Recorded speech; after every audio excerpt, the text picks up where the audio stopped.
साथियों, भारत का संविधान लागू करो ये घोषणा देते हुए पूरे देश भर से युवा कार्यकर्ता काम कर रहे हैं। आपको पता है कि भारत का संविधान 26 जनवरी 1950 से लागू हुआ। अब उसको लगभग 75 साल होने को आ रहे हैं और 75 साल में संविधान में जो बातें लागू करने के लिए कहा था, जिन बातों के ऊपर अमल करने के लिए कहा था, कहीं ना कहीं वो बातें पीछे छूट रही हैं और लोगों को ये पता नहीं है कि संविधान में क्या बताया गया है, किन के लिए बताया गया है, क्यों बताया गया है और क्या काम करने के लिए कहा है। हमारे साथ युवा साथी हैं जो संविधान का प्रचार प्रसार करते हैं। आपका नाम बताइए। मेरा नाम सचिन ढींगिया है। मैं दिल्ली यूनिवर्सिटी से ग्रेजुएट और पोस्ट ग्रेजुएट हूँ। रिसेंटली मैं वकालत भी कर रहा हूँ और मैं मूल निवासी संघ से और विद्यार्थी संघ से अभी कुछ महीने से ही जुड़ा हूँ। लेकिन मैं अभी अपनी एक बात एमएनटी न्यूज़ के माध्यम से रखना इसलिए चाहता हूँ क्योंकि काफ़ी ज़रूरी हो गया है, क्योंकि हमारे लोग टेक्नोलॉजी के माध्यम से भी कुछ समाज में आगे बढ़े हैं। तो मैं चाहता हूँ कि वो टेक्नोलॉजी का फुल यूज़ करें और अपने संविधान के मान सम्मान के लिए आगे और आने का काम करें। जी, ये जो BS4 कैंपेन चल रहा है उसके बारे में थोड़ा सा बताइए और इसको आप जो बोल रहे हैं कि टेक्नोलॉजी के माध्यम से लोगों तक पहुंच सकते हैं, वो कैसे पहुंच सकते हैं। सबसे पहले BS4 का थोड़ा सा कुछ जानकारी दीजिए। अच्छा, BS4 का मैं ये कहना चाहूँगा कि सम्मान, संवर्धन, सुरक्षा। संविधान की सुरक्षा भी ज़रूरी है, संवर्धन भी ज़रूरी है और सम्मान।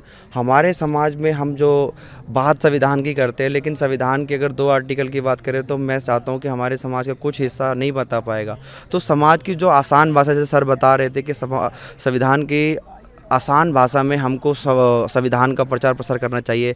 ओबीसी में जाए तो हमें 243 आर्टिकल को बताना चाहिए कि वो हिंदू धर्म से अलग है और ओबीसी सिर्फ संविधान के अनुसार सिर्फ ओबीसी है। तो हम उनको कह के क्योंकि ओबीसी इस समय हिंदुत्व की रीढ़ की हड्डी बना हुआ है। अगर वो रीढ़ की हड्डी नहीं टूटी तो हिंदुत्व इतना मजबूत होगा। हिंदू राष्ट्र को मजबूत बनाने का ये जो काम चल रहा है इनका, इस पार्टी का, तो मैं ये कहना चाहूँगा कि संविधान के प्रति लोगों को जागरूक करना बहुत ज़्यादा ज़रूरी है। और ख़ासकर मैं ओबीसी समाज से गुजारिश करना चाहूँगा कि वह संविधान की सभा को पढ़े और संविधान सभा के भाषणों को समझे कि कैसे बाबा साहब ने उनके समक्ष उनके प्रति जो भावना रखी थी और उसके लिए उन्होंने जो रेजिग्नेशन दिया था ताकि उनको रिजर्वेशन मिल सके। इस विषय में ओबीसी समाज को ज़्यादा समझना चाहिए कि वह किस राह पर चल रहा है और हिंदुत्व कौन से हिंदुत्व को मजबूत कर रहा है जो अभी तक उसका विन्यास करता चला आ रहा है। तो आपके माध्यम से और मैं BS4 के माध्यम से समाज में एक ये मैसेज देना चाहता हूँ कि सबसे पहले हमें ओबीसी की जनसंख्या को जो आधार 1931 में जो जनगणना हुई थी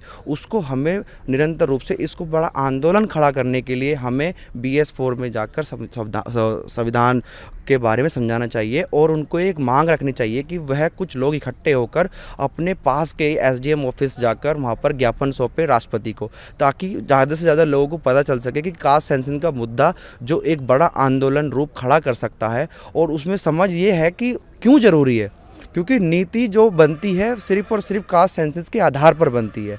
और आज से कितने साल 1931 में लास्ट जो हुई थी उसके बाद से अभी तक आंकड़े हमारे पास नहीं है ओबीसी की जनसंख्या के। तो ओबीसी की जो जनसंख्या है उसको पता लगाने के लिए उनका जनसंख्या होना बहुत ज़रूरी है और यह जनसंख्या आप तभी प्राप्त कर सकते हैं जब हम अपने लोगों को संविधान के प्रति जागरूक करें। BS4 का मिशन अब राज्य और जिला स्तर पर चलने वाला है। इस पे हमें ज़्यादा से ज़्यादा लोगों को, हमें उसमें पार्टी या लोग मायने रखने चाहिए, बस हमें मायने रखना चाहिए कि हम संविधान के प्रति कैसे लोगों को जागरूक करें। अगर हम वहाँ पे भी अपना एक सामाजिक और संगठन की बात करेंगे या किस संगठन की वजह से आपके पास आ रहे हैं तो वहाँ पे मेरे हिसाब से सेपरेशन फैलेगा। तो मैं चाहूँगा कि BS4 का जो मिशन है वो नॉन पॉलिटिकल होना चाहिए और उसमें बिल्कुल सामाजिक दस्ते को रखते हुए उनको हमें बताना चाहिए कि संविधान के प्रति तुम्हारी जो भावना है, मान सम्मान है, किस प्रकार से आपको मिल पाएगा। जी, आपने टेक्नोलॉजी की बात की, संविधान की प्रचार प्रसार, संविधान के बारे में जानकारी देने के लिए ये टेक्नोलॉजी जो है आज के ज़माने की, उसका कैसे इस्तेमाल कर सकते हैं। टेक्नोलॉजी के माध्यम से हम ये कर सकते हैं कि हम एक डॉक्यूमेंट्री बना सकते हैं कि संविधान को जो आसान भाषा में, सरल भाषा में हम कैसे आर्टिकल कैसे हम लोगों तक पहुंचा सकते हैं, क्योंकि लोग नहीं समझ पाते क्योंकि संविधान की जो भाषा है वो बहुत इंटेलेक्चुअल लोगों ने लिखी है। तो हम आम जन में जो हमारे कम पढ़े लिखे युवा वर्ग है उन पर हम पहुँचाने में थोड़ी दिक्कत महसूस होती है। टेक्नोलॉजी का माध्यम यहाँ पे हो सकता है कि हम सरल भाषा में उसको एक डॉक्यूमेंट्री के रूप में हम उसको बना लें, हक अधिकारों को किस तरीके से हम संवैधानिक रूप दे सकें और उन जो अनुच्छेद है उन अनुच्छेद को किस तरीके से हम सरल भाषा में उनको बता सकते हैं। तो ये जो टेक्नोलॉजी का माध्यम मैं इसलिए बताना चाह रहा हूँ क्योंकि जो आप MNT न्यूज़ नेटवर्क भी चल रहा है, ये आसान भाषा में लोगों को समझा पा रहा है कि किस तरीके से हक अधिकारों की बात की जाती है और SC ST OBC को किस मांग को लेकर आगे बढ़ना चाहिए। तो मैं चाहता हूँ कि टेक्नोलॉजी का माध्यम हमारे SC ST OBC समाज में बहुत बड़े स्तर पर चलाना चाहिए ताकि लोग समझ सके कि टेक्नोलॉजी का माध्यम ही संविधान जो सुरक्षा और सम्मान संवर्धन है वो किस प्रकार आगे बढ़ा। क्योंकि हमारे कुछ ऐसे गांव हैं यूपी में और झारखंड साइड जहाँ पे आज भी बिजली और लाइट जो वहाँ पे टेक्नोलॉजी नहीं प्रोवाइड है, तो हम प्रोजेक्टर के माध्यम से या किसी और तरीके के माध्यम से वहाँ पर हम एक मिशन चला सकते हैं, VS4 का मिशन चला सकते हैं ताकि हम उन लोगों को ज़्यादा से ज़्यादा जागरूक करें।